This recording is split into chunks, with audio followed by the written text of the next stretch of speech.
The average age of new moms is on the rise, and for some women, that means welcoming a new baby or babies when they are in their 40s. But what are the challenges they face? Joining our parenting panel this morning is Valerie Cole, who adopted a daughter at the age of 41. Mother of 4, Samantha Kemp Jackson, who was 43 when her twin boys were born, and Barbara Grant, who had a son at the age of 40 and a daughter at 43. Thank you all for coming in. Pleasure. You look so well rested. You don't look like it was. But that's one of the. Tell me about your decision to have a child after 40. Well, that's just the way it goes, Yeah. right? You start trying much earlier.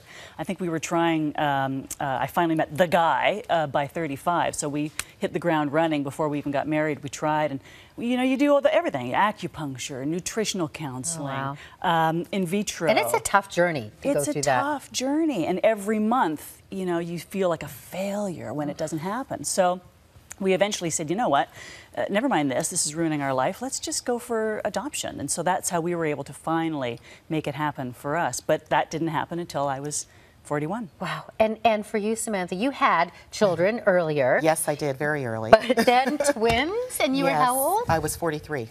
Oh my, Yes. what was that like when you found out you were carrying twins? There was a bit of shock and awe, a little bit of confusion. I was happy, and my husband was too, but we were also very, very concerned. At the time, and they Yes. would tell you, because anybody who's having children over 40, there's different risk factors. There are, and I had some risk factors, and I actually was on bed rest for most of my pregnancy, so Wow. it was quite challenging, but it was worth it. And Barb, you decided, or you had a child at 40. Yes. I was just shy of my 41st birthday when our son was born, and then I had a daughter when I was 43. But I didn't really think too much about Age. It was just sort of when it happened. I was not very focused on children at any other point in my life. And then by about my late 30s, my husband and I were talking about it, saying, well, if we're going to do it, we should perhaps, make it happen. We should get on this. And we were very fortunate. I was actually able to get pregnant quite quickly, so we were really fortunate from that perspective. But the age thing, I didn't really think about when we were dealing with pregnancy. And it really comes down to when it's right for you in your life, and you can't always make things happen when you want to.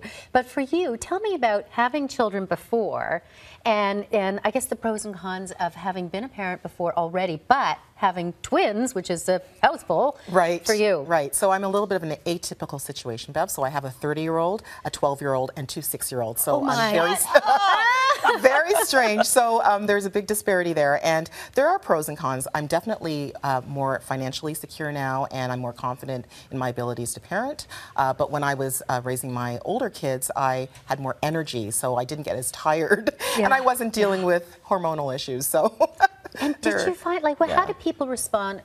Is it other people that would say, oh, you're over 40 and you're having this? Did you hear that? Well, when they ask you, are you and your granddaughter having fun today? No.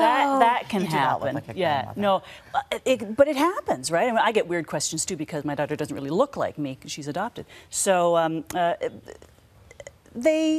they don't seem to question it as much, though. I think it's becoming more common, would you say? It is more common, but my husband has gray hair, so people always think that he's the grandfather. Honestly, or of the two. Like, but no, you have more life experience when you're over 40, which helps. Yeah, absolutely. I think that we're more confident as to who we are. Parenting is a challenge, and you're faced with so many, this is what you must do, and this is the right way to do it. And we sort of don't sweat the small stuff. We just realize what's we just important and rely what's on not. our common sense and yeah, exactly. Don't sweat the small stuff. Just figure out what's important and just go with it. Because you can deal with it. Yeah. You have the confidence in your abilities, and you know that what decision you're going to make is right. It's great to be able to talk to you. There's so much more. We've got to call her for notes, so come back again. But thank you all for coming in. Thank you. Appreciate your stories.